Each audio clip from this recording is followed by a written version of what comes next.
Isso a gente fica bem mais confortável, na verdade. Ah, sim. A gente está falando em casa, né? É assim, eu vejo. Porque é muito. Às vezes as pessoas até ficam estressadas, porque eu paro falando. Ah, é ótimo. Eu acho que não usa inglês, né? Oi? Não vai ter. Eu acho que sim. Porque tá bom português. Olha, tá bom. Português não, porque vai conseguir colocar as crianças em aulas de português, né? Mas eu acho que isso vai ser bem para criança. É? Eu vi uma propaganda hoje, que tem uma escolinha de inglês. É isso aí. Ela dá aula para você qual. Eu também. Obrigada. Que é único, né? Você colocar essas coisas mais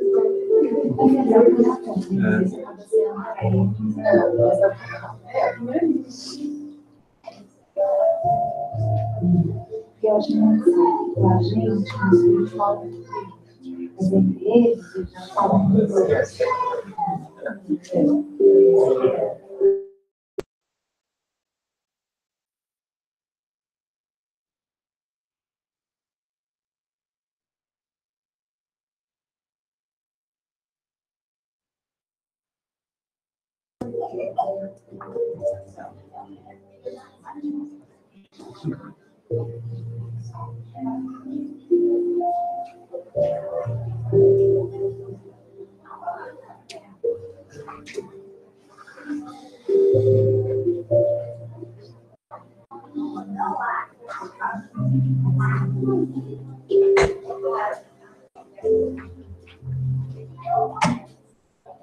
Vai ficar aqui?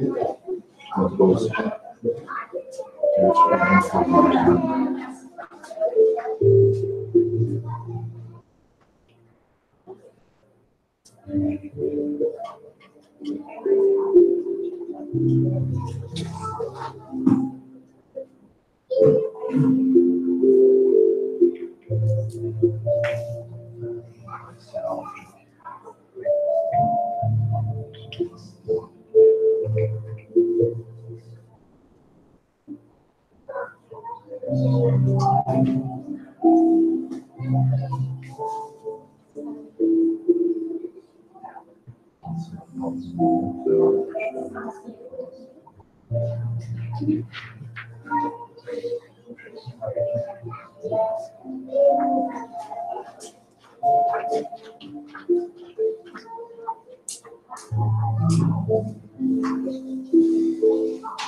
Welcome everybody.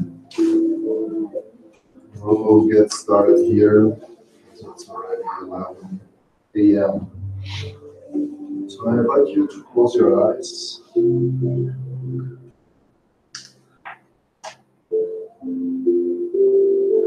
relax.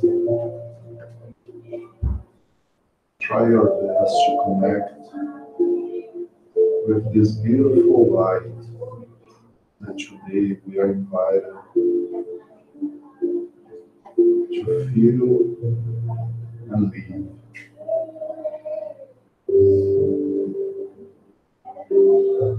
Connect yourself with your guardian angel,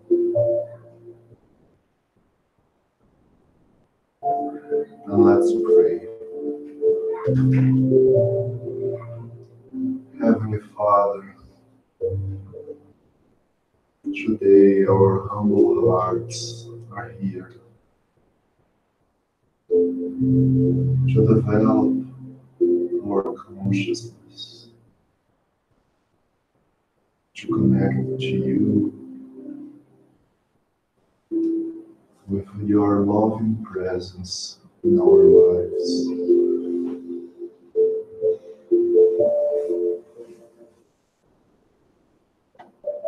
May our questions, may our doubts in today's meeting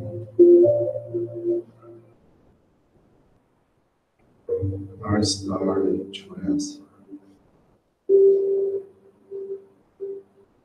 May today we find the way to do a new path, to make a new path in our lives, seeking the truth, seeking the love, seeking Jesus' teachings, seeking your presence in our lives. Dear Father, may we have a blessed meeting, connecting all of us together and bringing the light to our own kingdom inside of us. So be it. Welcome everybody. But today we'll talk about a subject that actually we started around a year ago to talk about the world in transition. Planet Earth is in transition. What is this transition? So, the world is changing. Are you ready? And this is based on the Spiritist codification, those beautiful 5 books that we have here, we have in our library, we have in our book sales as well. And we'll try to talk a little bit which one of them have to tell us about this transition and what is related to each one of us. So to start our meeting today, I would like to ask you to reflect a little bit. What are you seeing here? What does Earth represent to you? And I would like to, each one of you, tell me what Earth represents to you. Your features like that. Home. Home. That's good. Right? What else? Life. Life. Planet. Planet.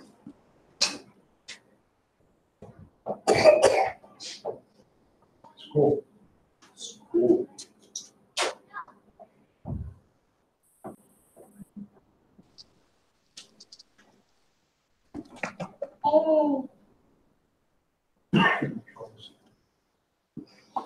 Yeah, chores. Sorry, that's okay. I know that my writing is not the most beautiful, but there are chores there. Tests. Tests. Tests. It's tests. Tests. Okay. Trials, you know. Trials. Okay. Okay.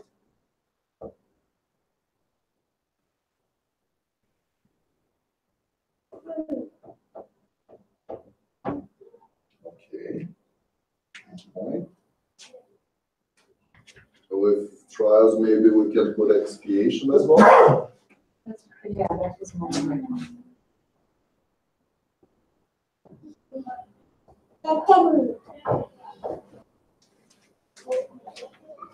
Anything else? Opportunity. Changing Opportunities. opportunities. So good, no?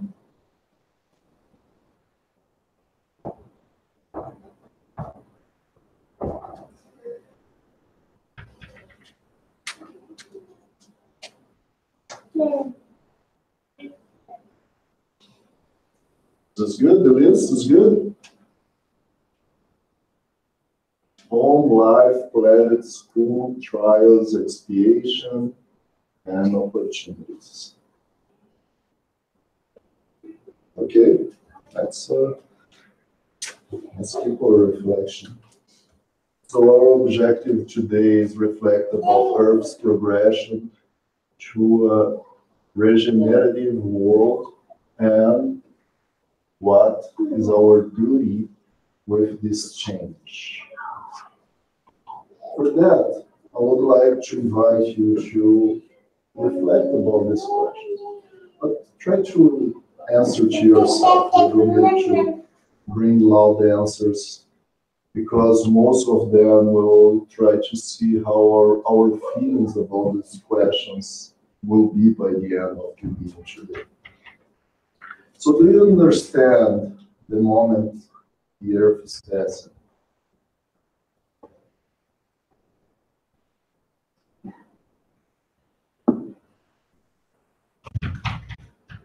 Do you seek to understand how to behave during this transition time?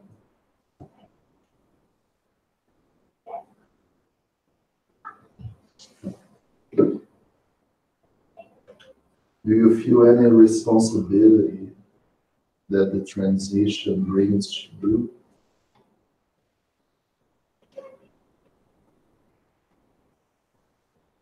And still in this question, is it an internal or external feeling?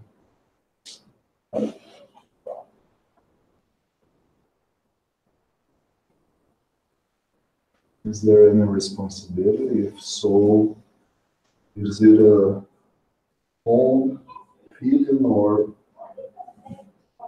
outer feeling? And finally, do you know where to seek reliable information about the transition?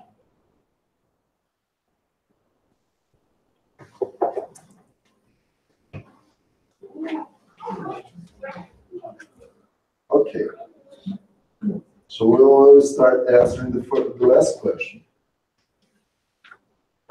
Where can I get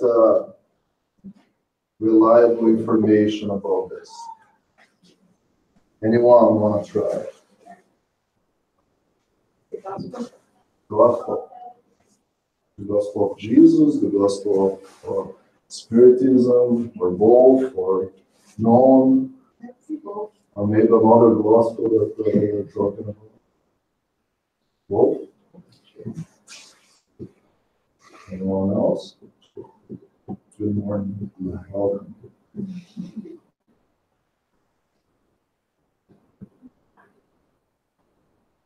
We could say that the whole 5 basic books of the Spiritism, or Spiritist doctrine, or Spiritist revelation, or Spiritist codification, have really reliable information, really good information about this process. All of them are very important for us to study, reflect, and understand what is this process. So today, we will basically talk mostly about three books: the Gospel according to Spiritism, the Genesis, and the Spirit's book. And to start, we will start with the middle one. And the Gospel according to Spiritism, we have the chapter 3. It's called "There Are Many Dwellings in My Father's House." Have you ever heard this quote before? There are many dwellings in my Father's house. Where is it? Where does it come from? It's from the Bible. From the Bible. Who said that? Jesus. Yeah, that's good. That's exactly. John chapter 14, item 1 to 4, Jesus brings this revelation. Do not let your hearts be troubled. You believe in God, believe also in me. My Father's house has many rooms, or many dwellings, as Kardec has used it. If that were not so, would I have told you that I am going there to prepare a place for you? And if I go and prepare a place for you, I will come back and take you to be with me, so that also may be where I am. You know the way to the place where I am going. So, in the chapter 3 of this book, Kardec reflects basically about this passage. And what exactly is Jesus talking about here? There are many rooms or many dwellings in my Father's house. Anyone want to try? That everybody's welcome. Yes. I would say that's more related to the next one. I'm still focused in this very little piece here. My Father's house has many rooms. I guess he says about planets. Rooms is Many planets. Universes. Universes. Excellent. Sure. Yeah. What else? How many earths, maybe? Is Jesus telling us that there are aliens? There are many dwellings, right? There are many rooms, many planets were said as well. So in the chapter 3 of this book, there is an item called the different categories of inhabited worlds, not words, worlds. Sorry, I'm missing the now there. And we can rely in the message of Augustine about there are a few categories, like primitive worlds, intended for the first incarnations of the human soul. Has Earth been, or is Earth a primitive world? What do you think? Used to be. Used to be. Well, I'm not asking for dates, but when can you see this age on Earth's Big Man of the Caves. FK? The Flintstones. Well, they didn't have cars as Flintstones, but it's a good approach. And then the next one we have worlds of trial and expiation. where evil dominates. There we are. Where we are. Yeah. Can we see that? Can we see evil dominated or not? Yes or no? I would say that probably in the past we would see way more of that, right? Like it was very obvious during Jesus' time, for example, that for putting other people on crosses, for killing each other because I like his wife, so I'm gonna kill him and take his wife. It's kind of primitive, but it's evil. Not evil in the tension of devil or something, but something bad that we do. Something bad that dominates our feelings. That's evil. What is next? Which world would be next after worlds of trial and expiation? We want to try regenerative worlds or regeneration, where souls who still have something to expiate may absorb some strength by resting from the fatigue of struggle. So that's what regeneration is, right? It's a time to heal something. A regeneration of wound, for example. So our skin is getting cleaner, passing through all the stages of healing that wound. And then we have what we call happy worlds, where good overweights evil. And finally, heavenly or divine worlds, the inhabitation of purified spirits, where the good reigns completely. So, we talked that Earth, that beautiful planet that we saw spinning before, is in here. This is exact. Or It's in between. in between.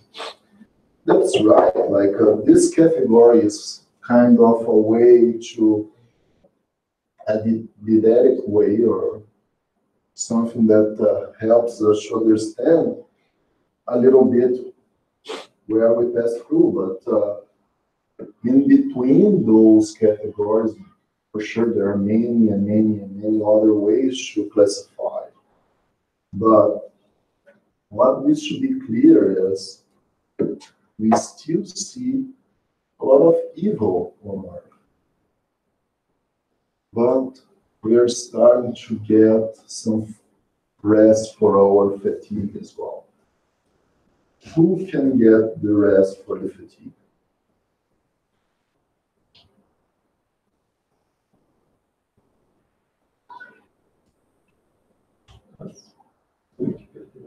Yes. Any one of us, but who can get? There is someone that Jesus. Now let's go back to us. It's the beginning of the end. Who can seek rest from the fatigue? Let's change the way we ask this now. Who can find it? The ones who are still doing evil? Probably not. The ones who are doing good? That's a good track. But doing good external or internal? And what is internal good? What is do good to ourselves? Love ourselves. Love ourselves. Develop ourselves? Love. To love ourselves. That's a good way. Yeah, to not develop What is love? love. I am asking a bunch of hard questions today, right? But that's a reflective way of thinking. If you're going to ask a question and try to answer and think about the answer, we keep trying to guess things. Then we keep, sorry about the word that we're going to be using, we keep throwing up a lot of stuff out there, but we don't think about what is love. What is love here? It's the connection with the divine laws, or to loving essence of God that is within ourselves. Basically, it's affinity to that. What is love? Passion for God. Passion for yourself. God is love. God is love. What is the main law? Of justice and charity. Law of justice, law of charity, and law of love. So, love is a very important part of the divine law. And it is also a virtue. So it's a way more simple answer than. And why that's so important to reflect? Is if love is a very important thing, and it is a virtue, how can I develop it? How can we develop virtues? Practicing them, but out or internal?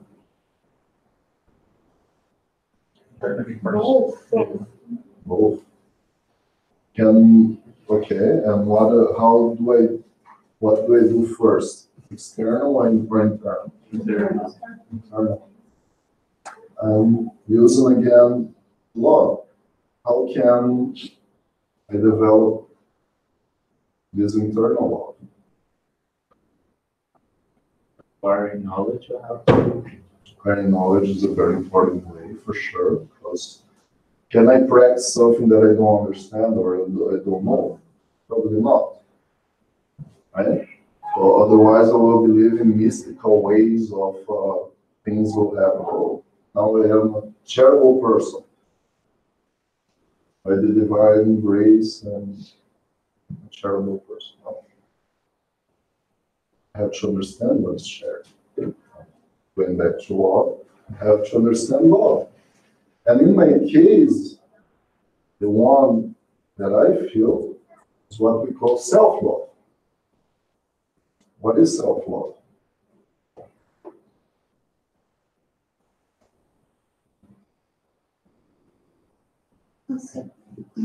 Accept yourself and without any judgment, and try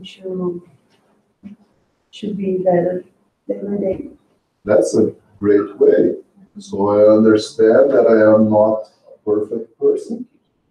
I am not a Christ spirit yet.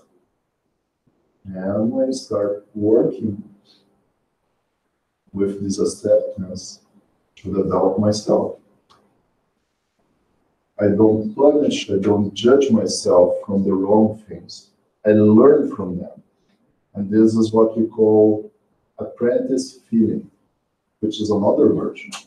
Forgive ourselves and then we move on.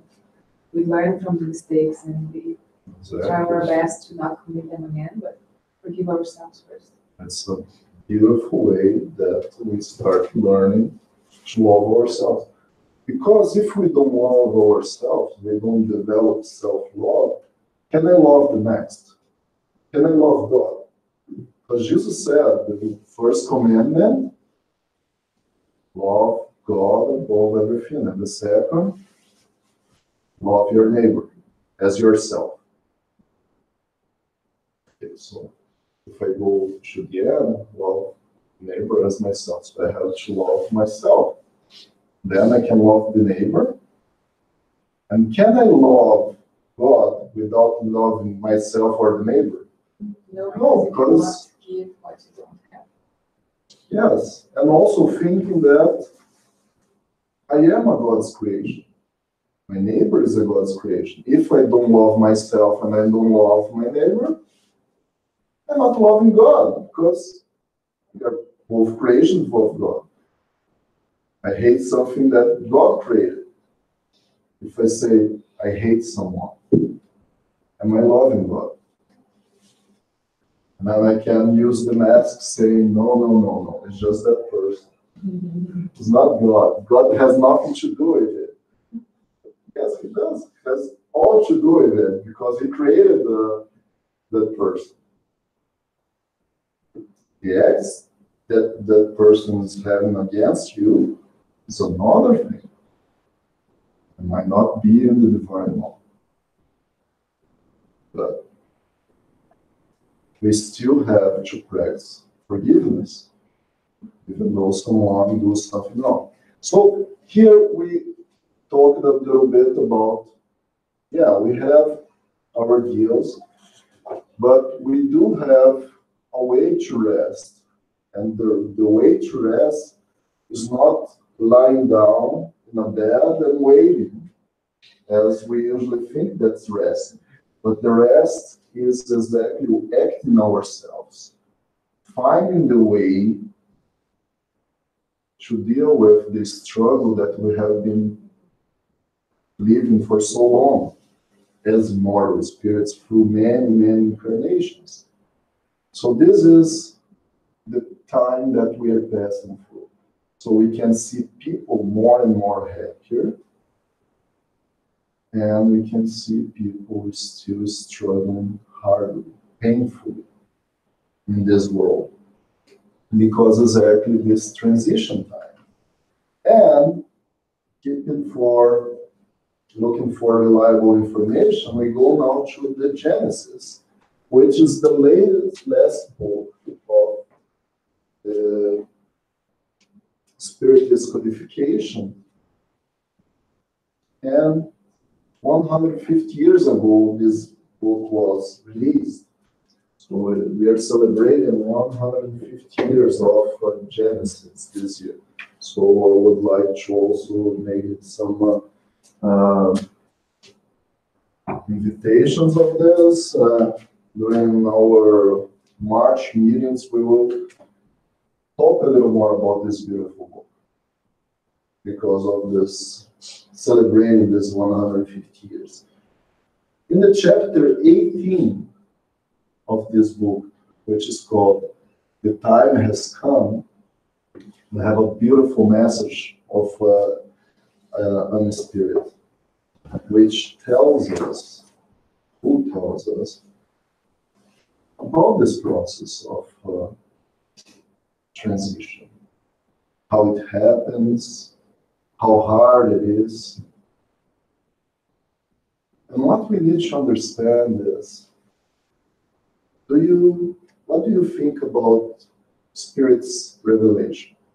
When a spirit comes and teaches us, oh, let's use superior spirit or someone that we can rely. What do we do with that? It's a beautiful message. Like, for example, for the ones familiar with the Chico-Xavier guide, Emmanuel. What do we do with those messages from Emmanuel? Do we absorb the message? Do we leave the message, or just, oh, I read it, it's beautiful? Oh, but Emmanuel was a superior spirit. Learn from the message, but then we try to apply it today in our lives. But what are we learning from the message? What we are learning? Yeah, what is the spirit trying to tell us? An example? An example. His example. His understanding what happened when he was passing through our time. Because all of us were created on the same stage. Simple and ignorant. If we were all created on the same level, all of them have passed through what we are passing right now. And then they are telling us, hey, I experience that. Learn from me. Learn from my experience.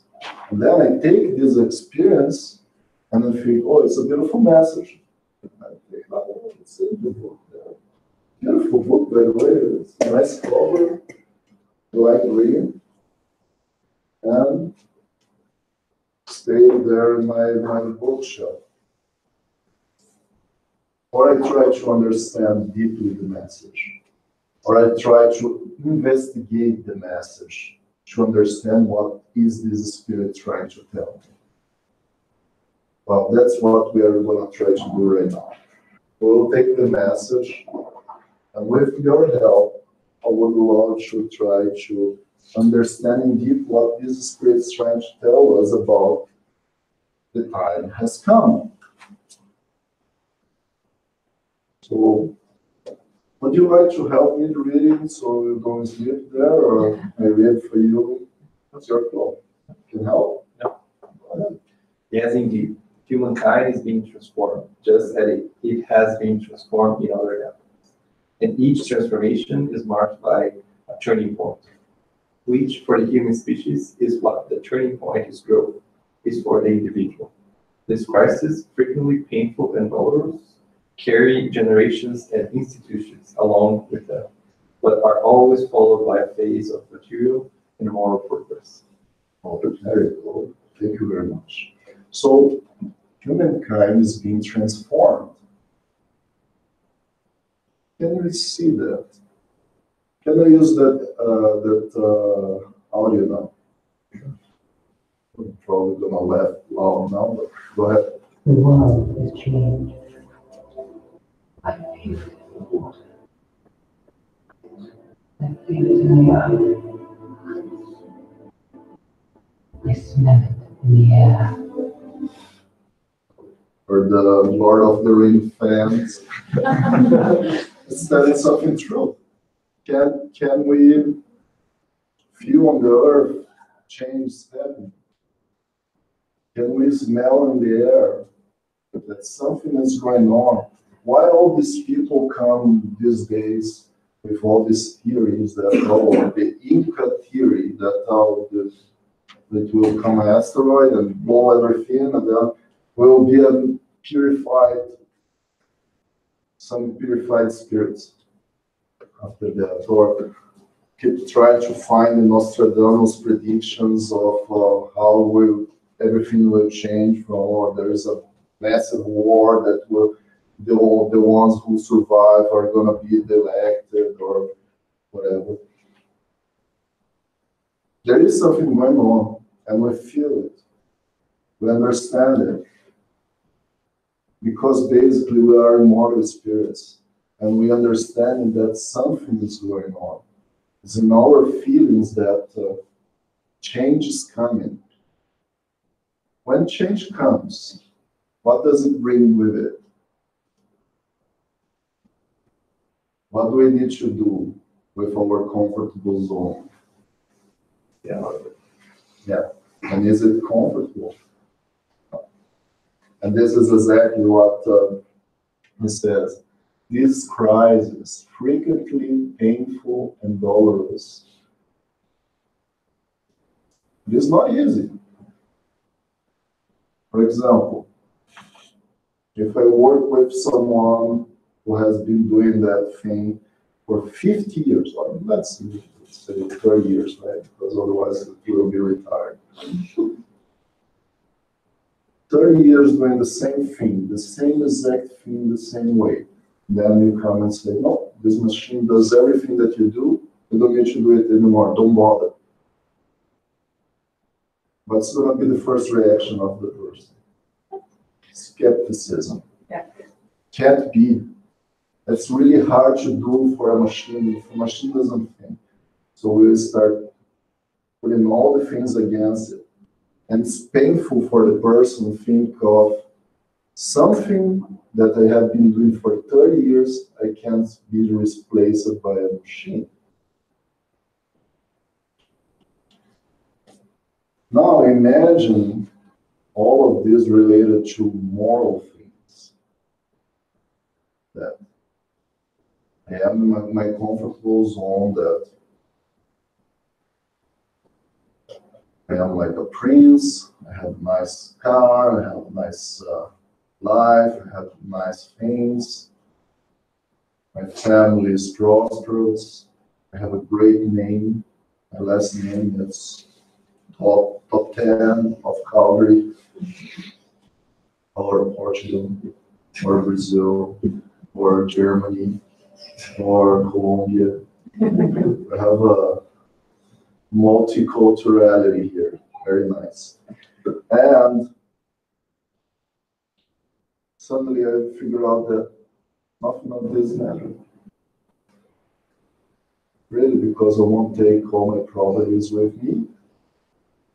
My name is gonna change, and I'm probably gonna be at the top upside down 10 by next incarnation. And all of this vanity puts me in threat of what I carry with more precious, which are my goods or my deeds. But really, all this change, always, and this is very important, always is followed by a phase of material and moral progress. If we think here from the last 500-600 years, can we see material and moral progress? Yes or no? For sure. I gotta remind you, this book was written 150 years ago, when we didn't have our beautiful smartphones, when we didn't have laws that protect us against slavery, when women were considered a side being, not even a human. Some places are still not, but most of the earth, all over the earth, was the predominant feeling that slavery is nice, women are bad, and men rot. That was the feeling. Is it changing or not? Can see it, and it's changing quick, in an exponential way. Let's keep on going. Who would like to read this one? After nearly a century, Earth's humanity has arrived at one of these growth periods and is in the middle of a transformative endeavor.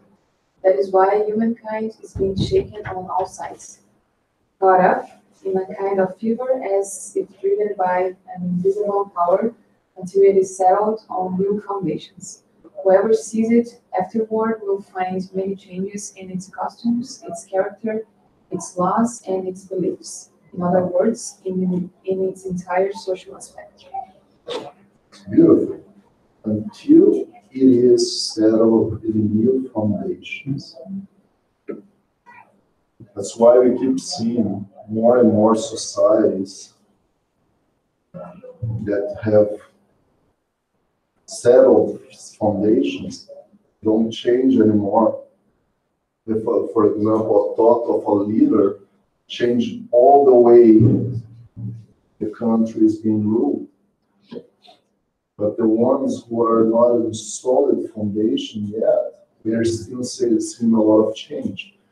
And this is a huge opportunity for the whole society to detect. Yeah, the foundation is not solid enough yet. We see it frequently that sometimes dictators take power and overthrow all the good work that someone has been doing for a little while. And this is a great opportunity. It is a trial. It is an expiation for a population. But it is an opportunity for the people to say, no, not anymore. That's enough. We don't want to have it. And we are seeing more and more countries doing it. We don't want to have it. Get away. We want to be a socialized society, thinking about everyone, right? One thing that might seem struggle to you, but which nevertheless is strictly true, is that the spirit world that surrounds you feels the repercussions of all the turmoil that disturbs the world of incarnates. I would never even say that it plays an active part. This should come as no surprise to those who know that spirits make up part of humanity, that they come to humankind and must return to it. Consequently, it is natural that they would have an interest in the movements that occurs among human beings. That's for sure. We understand that we are also spirits. And when we disincarnate, we keep on track what's going on here, because we will reincarnate again. And because we need to reincarnate again, we want to see a better earth. And for the ones who are still seeking bad feelings, hurt others, they will be keep seeking this pain, this state of mind. So for sure, the spirit world will be surrounded by what we feel, what we do. At the same time, in the Spirit's book, we have a revelation that sometimes the spirits are not just guide us, but they even govern our feelings and our actions. And for those who understand medianity, our mediumship, they understand also that they can put us in a very, very troubled way, what we call obsession. Keep on going.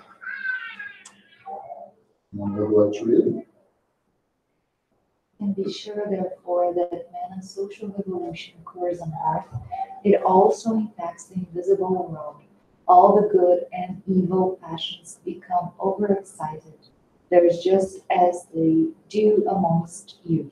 Unspoken glass veins among the spirits who still make up part of your world and who await the time to return to it. Great. Yeah, it impacts deeply. Mom would like to read this one. To disturbances of incarnates and decarnates, sometimes, very frequently, actually, since everything is not nature, is linked together. Oh, since everything in nature is linked together, are added to disturbances of physical elements, then, for a while, there is a true widespread confusion that passes like a hurricane, but after which the sky returns to being serene and humankind reconstructed upon new foundations and imbued with new ideas, enters a new phase on the road of progress. That's right. So, yeah, we can see that, and we know that everything is connected. Even though we don't act like this, we know that we are all connected, either spirits or even incarnated ones. Because we can feel if someone is feeling happy, I feel happy together. If someone is feeling sad, that sadness will at some point connect to me. But this turmoil, like a hurricane, passes. Can we see this happening now? Can we see sometimes we see some really bad things happening that really brings us to reflect again and again and again what's going on? I can give you a not beautiful, but a good example. What just happened in Florida? That hit us so bad that we are all thinking, should we change the way we behave with guns? Even though Canada has its own laws compared to the United States, but the whole world feels bad from what happened.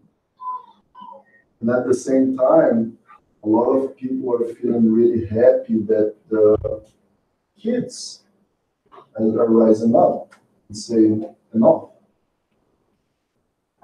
And this is the hurricane because it's a really bad thing to see 14 kids or 14 people passing away in so tough way. But at the same time, does it bring us hope that might not happen again? And this is what we see. Because, for example, we have seen airplane accidents that killed many people that resulted in different legal ways to control the way the airplanes run or the airports are built or the aircrafts are built in a more secure way. The same thing to our moral needs. At some point, we saw slavery is so bad, we're treating other people. We don't see today, more and more we see people against the way we treat animals. Because we are getting even moralized with our other living beings, not just humankind. And can't we see in an evolved world that we are all going to live in harmony? Yes, we can see that. And it is why it finished like this in spirit. It is in the period that has just opened that one will see Spiritism flourish and bring forth fruit. Therefore, it is for the future more than for the present that you love labor. But it was necessary for these labors to be prepared beforehand, because they trace out the pathways of regeneration through the unification and rationality of beliefs. Fortunate are they who take advantage of them as of today. They will spare themselves from many sorrows, as they will again, and they will gain in benefits. Unification and rationality. This is a very, very, very important point. And we keep thinking ourselves as separate countries, separate communities, separate castes, separate beliefs. This was written 150 years ago. And it already started, as he said. So it's not from day to night that we will become regenerated spirits, or even good spirits. It's a process, a long process. As the spirits, we need to unify and be more reasonable in our beliefs. Not just because someone told me, but because it makes sense. Not just because it is there that someone has been doing this since 500 years, that I will keep doing it. I have to think about it. I have to believe it makes sense. Going forward, and our last book that we will talk about today, that we can get reliable information, is our main book, our masterpiece, the Spirit's book. In the chapter, in the part 4, there is an item called Future Joys and Sorrows. And it's the very last question of this book. Kardec asks the spirits, will the kingdom of the good ever be realized on earth? Will the kingdom of the good ever be realized on earth? And the answer comes from also in the spirit, St. Louis, who says, and we just have a part of the answer because the long answer. I invite all of you to read the full answer. It's a beautiful answer. The good will reign on earth when, among the spirits who come to inhabit it, the good outnumber the evil ones. Are we starting to see this on earth or not? Is more people touched by good than evil these days on earth or not? Otherwise, what happened in Florida, people don't even care or even say, yeah, it's okay. As we probably did 500-600 years ago. And when we were putting people on crosses and saying, yeah, you deserve to be on the cross. They will then enable love and justice, the source of goodness and of happiness, to reign on earth. It is through moral progress and the practice of the laws of God that man will attract good spirits to the earth and repel the evil ones. However, the evil ones will only live after humans have banished pride and selfishness from the planet. And how do we banish pride and selfishness? Is it an exterior process? Because pride and selfishness is in us. So every one of us is responsible for the process of transition, and not in an external way, in an internal way. Because when I make myself a better being, the world is better. It's a consequence. And the ones who don't want to do it,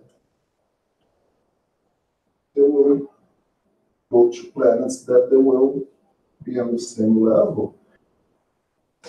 They will be connected by their own state of mind. Will the king, continue on the answer? All of you, men and women of faith and goodwill, work therefore with zeal and courage for the great work of regeneration, for you will reap 100-fold of the grain of wheat that you have sown. You reap what you sow. Unfortunate are those who close their eyes to the light, for they are preparing long centuries of darkness and sorrow for themselves. Is it a trap? Is this a trap? No. It's just a spirit who has passed through this whole process telling us, if you choose the bad way, yeah, you'll have sorrow. You'll have sorrow. Because you chose this way, not because the divine law is this. So finally, how do we deal with this? What do we really have to do? This is the question. What do we have to do, guys, to develop ourselves and deserve to stay in a regenerated earth? Work with you and courage. Or yes. Who is our model and guide? Jesus. Jesus. What Jesus said about it? Do you have any idea?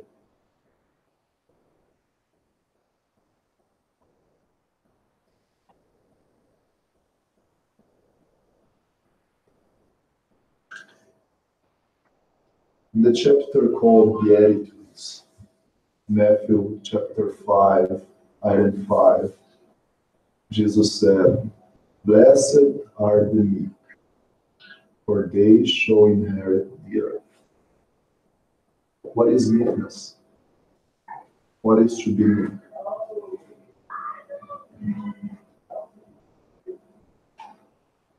Em português, irmãos.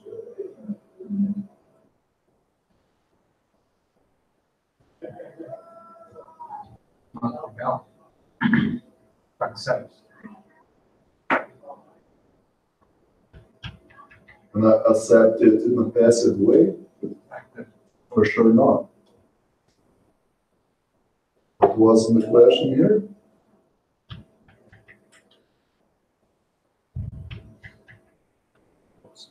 Sorry. Too old. Okay. What is that? Work with zeal and courage for the great work of regeneration. We have to work hard. We have to read what we have seen. And meekness is going to be our virtue that we will be talking during March. So already introducing meekness with some discernment, because we are understanding what we have, what are good things and bad things that we do to help this process of regeneration. And meekness is a great connection to us to understand that if we keep ourselves walking and doing what we have to do, we'll get there. If we rebel, if we start, this is not my way, I want to do my way. If I keep trying to not understand what are the divine laws, to develop discernment, what is the good, what is the wrong, what is the evil, and most likely we'll have a tough time. And as the Spirit has put, there will be sorrow, because from his experience, he has seen other spirits who has chosen, or maybe even him has chosen the sorrow way. And this is a big invitation for all of us.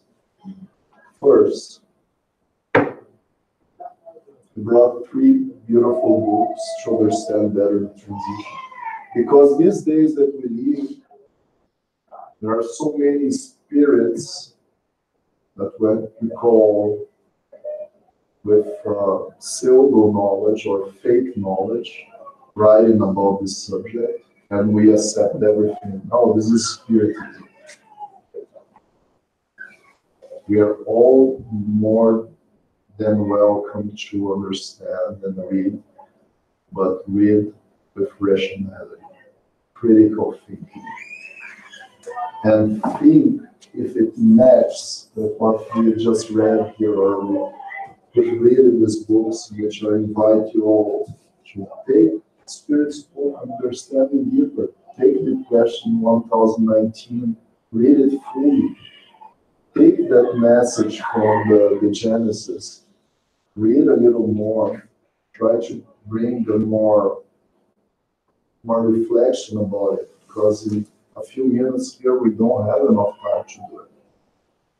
Take the Gospel according to Spiritism, read the full chapter 3, see all the messages that are talking about trial and expiation, regeneration world, the progression of earth. It's a beautiful message from St. Augustine in there.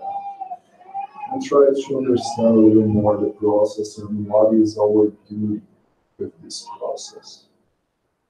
Not the duty in an external way. Because what we do in ourselves will reflect to the external for sure. All right? Any questions? No? Any points? Did I say anything that don't match with, don't match with what you believe or what you have read? Oh. I truly hope that you are all now very reflective now, so that's why you don't want to ask questions. Okay. I think the kids will have something for us. As they are praying. Okay. So we will do our final prayer, and if they have something, they can come as well. Can you turn off the lights, please?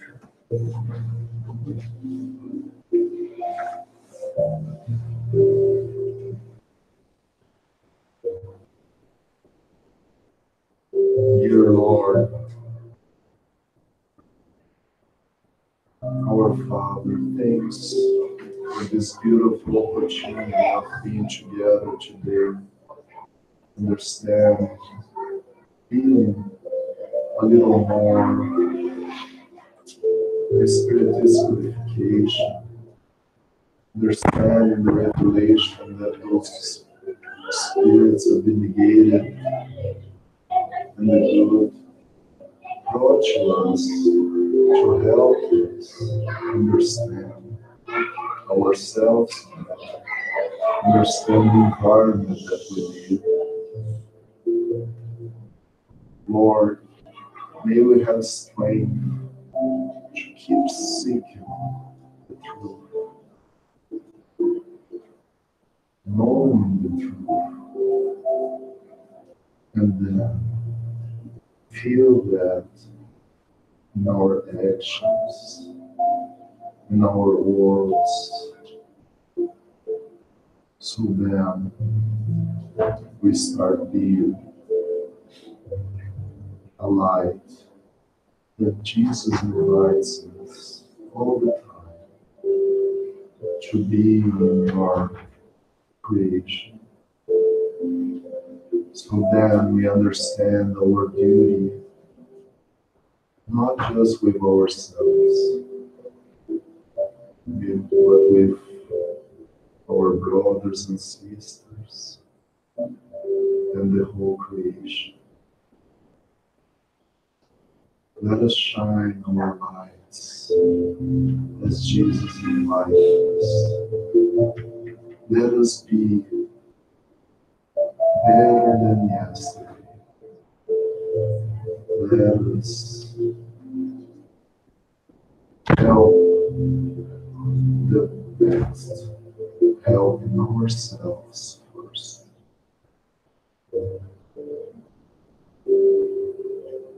Dear Lord, help all our friends, help the people from Calvary who are struggling, help the families from Florida who lost their kids, their good ones, that outrageous way.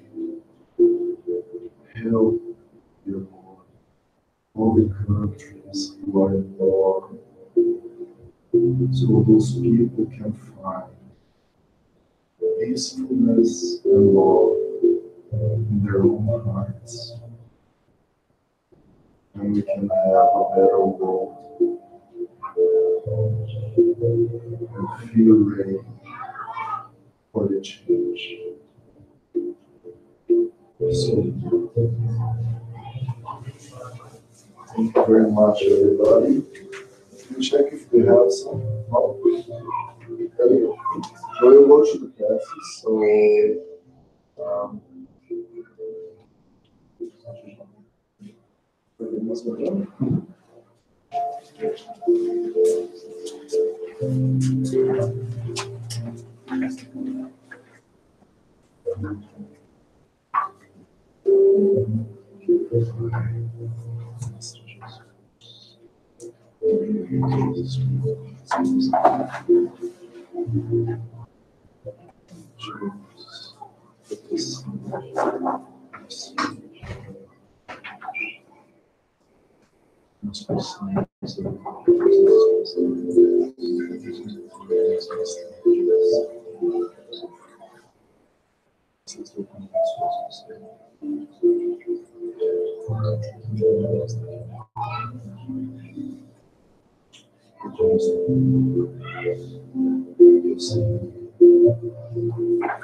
Dando essa bolinha ali que a gente já fez com amor e carinho.